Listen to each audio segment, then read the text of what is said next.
Okay, here is 2.5 literal equations and formulas. We're going to start off with a definition.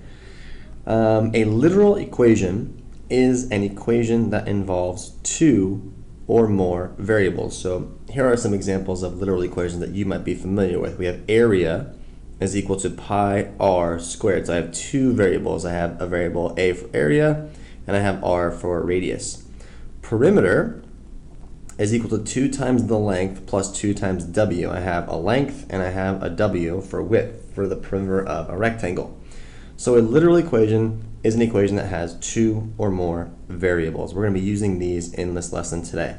So let's begin with an example. Example 1 says, solve the equation for y. I have 10x plus 5y is equal to 80, and I am interested in solving this literal equation for y. So it's pretty straightforward. I'm going to say, okay, it must be true that 5y is then equal to negative 10x plus 80 by moving 10 to the other side. And then I'm going to divide everything out by 5, divide every single piece by 5. So this cancels out. So I get y is now worth negative 10x divided by 5 is negative 2x plus 80 divided by 5 is worth 16.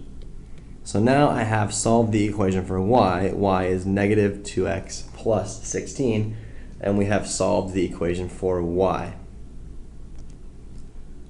Box number 2 is another example of a literal equation, and it says solve the equation for x. Well, you'll notice that I have an x here and I have an x here. So if I have an x between this term and an x between this term, then I can do something called factoring out an x. It's basically undoing of the distribution law. So if I factor out an x, I will be left with an a minus a b is now equal to c. And you can check that by saying, well, x times a gives me ax, and x times a negative b gives me negative bx. So it's an equivalent statement. So now I have x times the quantity of a minus b is equal to c. I'm going to divide both sides by the quantity a minus b, divide both sides by a minus b. So I get x is now equal to the variable c over the quantity a minus b. And I have solved the literal equation for x. In box number 3, we introduce another definition, and it's the definition of a formula. It says here a formula is an equation, so it has to have an equal sign, that states a relationship among quantities. Here are some formulas that you may be familiar with. The perimeter of a rectangle is the one that I gave in the beginning of the lesson, and it says the perimeter is equal to 2L plus 2W, and it tells you over here that P is perimeter, L is length, and W is width. We have circumference of a circle, we have area of a rectangle, area of a triangle, a circle, distance, and then temperature.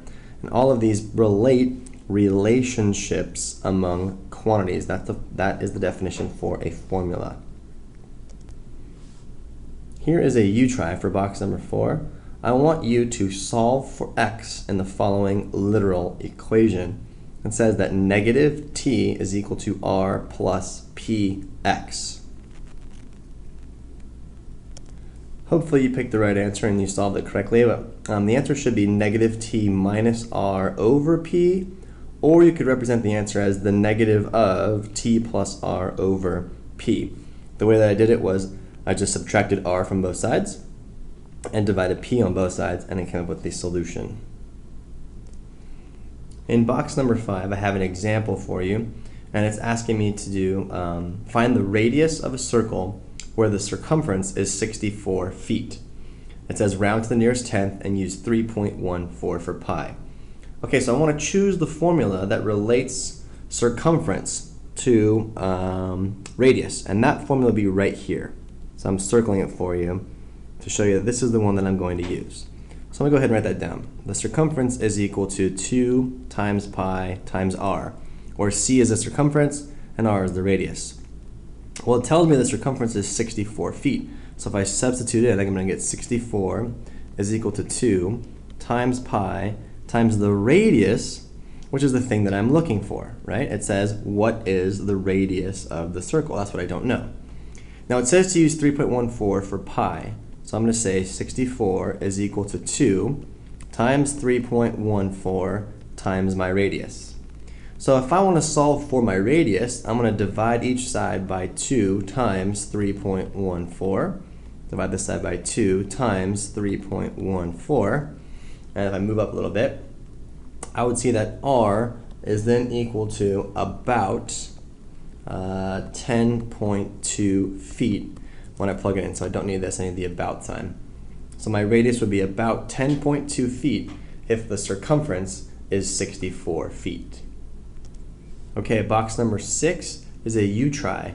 I'm asking you, what is the height of a triangle that has an area of 24 inches squared? That's what that little caret means, 24 inches squared.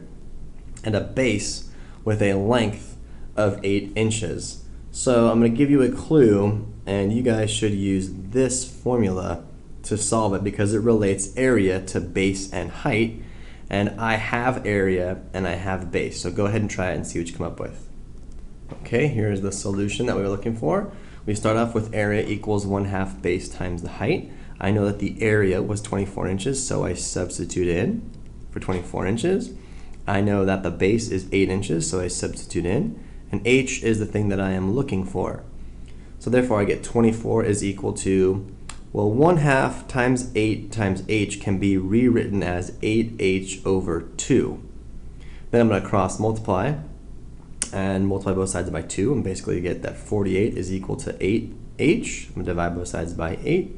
Therefore I'm going to see that h is equal to 6 inches. Please make sure that you put the right unit on the end by saying 6 inches.